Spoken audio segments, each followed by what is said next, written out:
नमस्कार, मैं हूं आंचल और आप देख रहे हैं डीवी लाइव। 5 राज्यों के चुनावी परिणाम 3 दिसंबर को आएंगे, लेकिन उससे पहले कई चैनलों ने एग्जिट पोल्स दिखा दिए हैं, जिसके बाद बीजेपी की टेंशन बढ़ गई है। लेकिन ज्योतिरादित्य सिंधिया भी टेंशन में नजर आ रहे हैं। अब ये क्यों, आपको बताते हैं।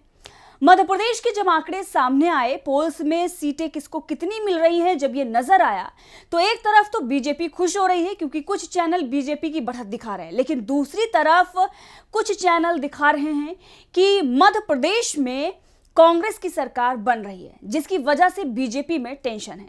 लेकिन हां, ग्वालियर चंबल को लेकर ज्यादातर चैनल जो है वो बीजेपी का सूफरा साफ दिखा रहे हैं और वहां पर कांग्रेस की सीटें जो हैं वो बढ़ी हुई दिखा रहे हैं। हमने भी अपना जो एग्जिट पोल दिखाया है, उसमें ज्यादातर सीटें जो है वो कांग्रेस के पाले में जाती हुई दिख रही हैं। मध्य प्रदेश में सरकार भी कांग्रेस की ही आ रही है। जो आंकड़े आए हैं उसके मुताबिक अगर ये आंकड़े जो एग्जिट पोल में है, अगर ये नतीजों में तब्दील होते हैं तो सरकार वहां पर कांग्रेस की ही बनेगी। लेकिन ग्वालियर चंबल को लेकर जिस तरीके के आंकड़े आए हैं, जो सीटें वहां पर बीजेपी को मिल रही हैं, जो सूफड़ा साफ बीजेपी का दिख रहा है, इससे ज्योतिरादित्य सिंधिया टेंशन में हैं। महाराज जी बीजेपी में आए थे और बीजेपी को ये उम्मीद थी कि कुछ खास होगा और बीजेपी की सीटें बढ़ेंगी, लेकिन बढ़ने के बजाय बीजेपी की सीटें घट गई हैं। अब इस पर नजर इसलिए है क्योंकि जो पिछली सरकार थी कांग्रेस की, कमलनाथ की सरकार, वो इसी क्षेत्र के सीटों की वजह से गिर गई थी, क्योंकि ज्योतिरादित्य सिंधिया के समर्थक और ज्योतिरादित्य सिंधिया बीजेपी में चले गए थे और जिसके बाद कांग्रेस की सरकार गिर गई थी। अब ये पहला चुनाव था, इसीलिए नजरें सबकी थी कि आखिर यहाँ पर क्या कुछ होता है, कितना प्रभाव ज्योतिरादित्य सिंधिया का उस क्षेत्र पर है, या फिर कांग्रेस का प्रभाव था और कांग्रेस की ही वो सीटें थी जो ज्योतिरादित्य सिंधिया ने अपने समर्थकों के साथ लेकर बीजेपी में आकर सरकार बना ली थी।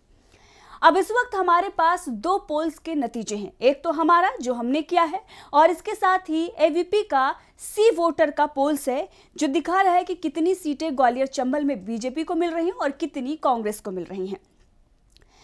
एबीपी न्यूज सी वोटर की जो उनके जो आंकड़े हैं, उसमें 34 सीटें हैं ग्वालियर चंबल में, जिसमें से 26 में से 30 सीटें कांग्रेस को मिलती हुई नजर आ रही हैं। 4 से 8 सीटें बीजेपी के खाते में जा रही हैं। वहीं पर डीवी लाइव इलेक्ट्रालाइन, जो कि हमारी पोल एजेंसी है, उसने 34 में से 23 से 25 सीटें कांग्रेस को दी हैं, 7 से 9 सीटें बीजेपी को दी हैं और 1 से 3 के बीच में बाकी और पार्टियां हो सकती हैं। अब ये जो आंकड़े हैं, ये आंकड़े ज्योतिरादित्य सिंधिया और बीजेपी के टेंशन बढ़ाने वाले आंकड़े हैं।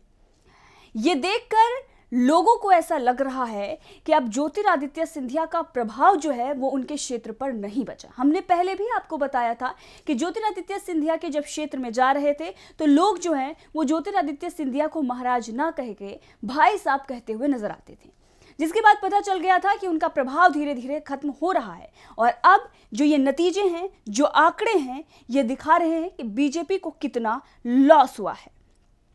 पिछली बार कांग्रेस की सरकार गिरी तो यहाँ की जो सीटें थी उसकी जाने की वजह से गिरी, इसीलिए इस पर चर्चा भी जोरों शोरों से हो रही है। और ज्योतिरादित्य सिंधिया के गढ़ में अगर बीजेपी का सूफड़ा साफ हो जाता है तो बीजेपी के लिए ये बहुत तगड़ा और बड़ा झटका जो है वो है। और बीजेपी को सबसे ज्यादा अगर कहीं नुकसान हो रहा है पूरे मध्य प्रदेश में तो वो ग्वालियर चंबल ही है। अब ऐसे में महाराष्ट्र तो टेंशन में है ही और बीजेपी भी टेंशन में नजर आ रही है ज्योतिरादित्य सिंधिया को अपने पाले में लाने के बावजूद भी।